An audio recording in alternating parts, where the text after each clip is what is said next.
I'm the Gunbuck, this is the finals, and in today's video, we're going to go over update 2.5.0. Not a really big update, however, there's some things in here that refer to the stun gun being nerfed, and I'm going to do some testing. So they made some changes. Stay tuned to the end of the video where I run a pretty big test on how the stun gun actually pairs up against the other two classes. So let's just jump right into this.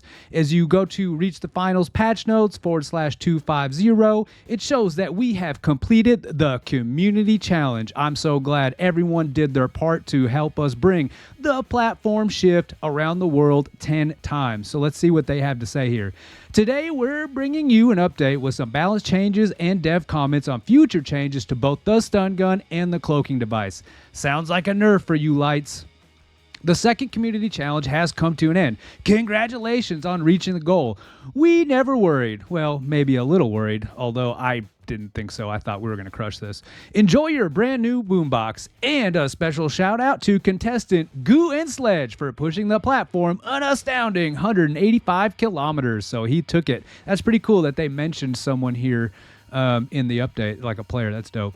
Also, you may have noticed that we have switched to using Embark ID as our main display name in the game. You can change your Embark display name by visiting the Embark portal. I don't know, there's some reasons to why they do this. I'm not going to go into them now. I just want to kind of stick to the subject at hand, which is going to be some of these balance changes. However, speaking of balance changes, if you want to balance the playing field when getting in on the finals, go ahead and hit me up for the Discord. I'm going to put a couple of Discord invites in the description of this video. Our Discord is 100% the finals focused. We run private matches. We get into groups. It's a blast. So hit me up if you want to join our Discord. It's pretty new. So back to the changes. Gadget changes. The data reshaper. The range increased from 5 meters to 15 meters. And then the target FOV decreased from 25 degrees to 12 degrees. Dev note to account for the increased range. So I'm going to take this into the private match, or not private match, but in the practice range. I'm going to show you a little bit of how these changes with the data reshaper affect your ability to use it.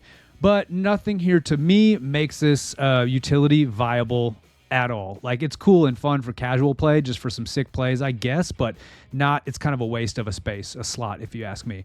Stun gun.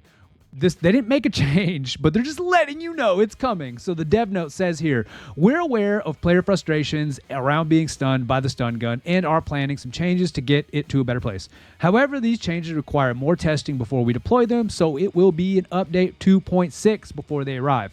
So this is the big one. I did some testing, which you'll see at the end of the video, and basically to just quickly cap the testing that I did here is I logged in as a light.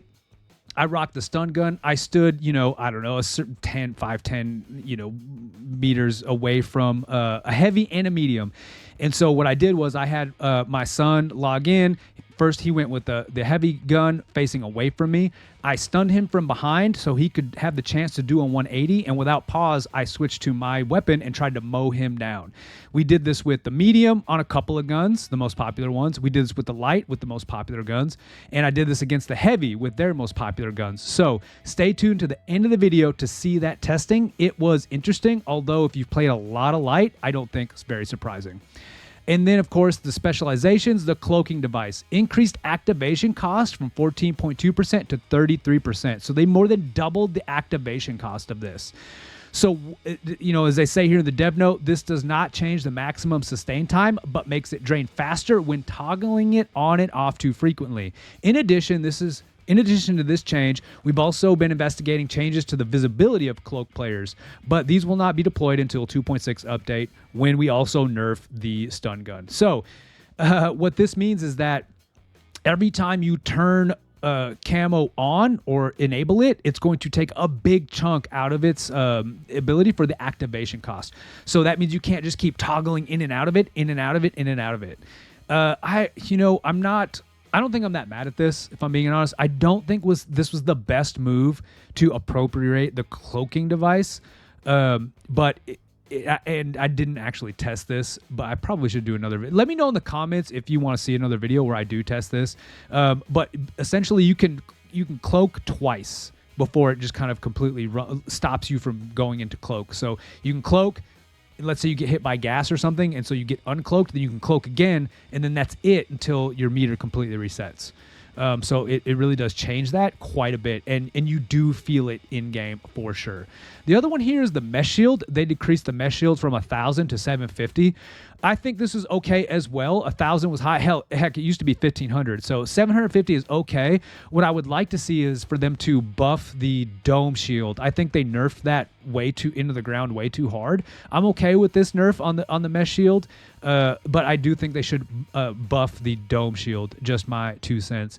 And of course, here for the weapons, the only thing they changed in this patch is the KS-23. Bullet dispersion reduced when jumping, sprinting, or zoomed in to make the weapon more accurate. So this game's all about movement. So essentially they reduce the bullet dispersion when you're moving. Although I don't think this weapon should have any bullet dispersion. Maybe that's a hot take. Let me know what you think. I still don't really care for the KS-23. And then last but not least, we have the security things here. They've got an AFK/idle rule enhancements. That's it. That's all they said about that. So, it's a little, yeah, I don't know what they did there for sure. And then they added detection for software such as cheat tools and injectors, leading to, I forgot to silence that. Sorry, folks. Injectors leading to suspensions. So they said they've added detection software for cheating tools and injectors. I don't know. I don't know how much of an effect that is going to have. I don't know what that is or what that looks like. Will this start to quell the cheating population, which is rampant? I don't know. But without further ado, let's get over into the danger room so we can see what it looks like a little bit with the data reshaper. Okay, so just logging in here. I've got this. So right now we're at 4 meters, and I'm kind of showing you what they changed to the cone and the range of which it spreads out as you back up. So now we're 6 meters. Okay, so now I'm picking up those 2 flame cans, picking up those 2 flame cans, those. As you saw when I was closer, I wasn't really picking them up. So I can pick them up at that range, that one by itself at 3 meters. And then as it starts to cone out, as I get further back, we're 6 meters. So it coned out. We just picked up that next one. I'm at 7 meters. See if we can go out a little more, 10 meters, 12. Okay, we've picked up that other one to the right now. 14, and there's 15. Let me get in a little bit more. 15. Okay, so you see I'm picking those up as the cone goes, and then you can also pick this one up in front of you. So anything out in front of you, and the cone dispersion has changed. So that's it for what the data reshaper changes are. I mean, in a nutshell. Okay, so now we're going to go through a sequence of testing that I did. So essentially, I just lined up right behind the heavy, stun gun out. I've got the M11 equipped, and I'm going to stun them. And what they were instructed to do is, upon being stunned, to bust a 180 and see if they could mow me down faster than I could mow them down. So I'm just going to let these play all the way through and maybe do a little commentary as that's taking place. Stun him in the back. He spins. He takes me out with the shotgun. And now I'm going to go for the head. I've got the M11, so busting it out, and he was able to get the best of me there as well. Now I've got the XP54. He spins with the shotgun, takes me down again. And here we go. I'm going to go for the head, and nope, still can't get him. Now he's going to switch to the Lewis gun. I've got the XP54. He spins. I go for the body. He beats me. Now I go for the head, and I was actually able to get him. Now, we're doing medium. Okay, he's got the AKM. I've got the XP54. Now he's got the FCAR. Now it's M11 against FCAR. And we're going to do M11 against AKM. Okay. So essentially what I've shown here is that every time if you get a stun, and the person has the wherewithal to aim at you, it is not necessarily a free kill.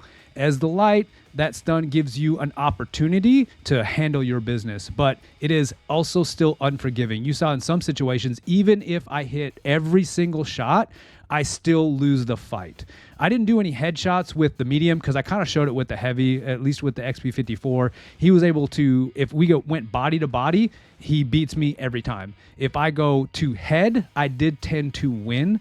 And I suspect it'd be the same thing with the medium. But let's say we don't do that. It's just body to body, both even Stevens. We're both comparable players. We were good enough with our aim where we don't miss a shot. Even if I get the jump on him, I stun, I don't miss a shot. He spins, he doesn't miss a shot. Light loses every time. We just showed that. So with the light, you have to be cracked. Not only do you have to hit them, stun them, you have to basically dome them in the head just to beat them. So take that for what you will. Take that data and this testing for what you will. In my opinion, I don't think the stun gun needs a nerf, but hey, maybe that's a hot take. So that's it for this video, folks. Thanks for tuning in. Remember, look for the Discord if you want to join. Please like, subscribe, and stay tuned for more finals content.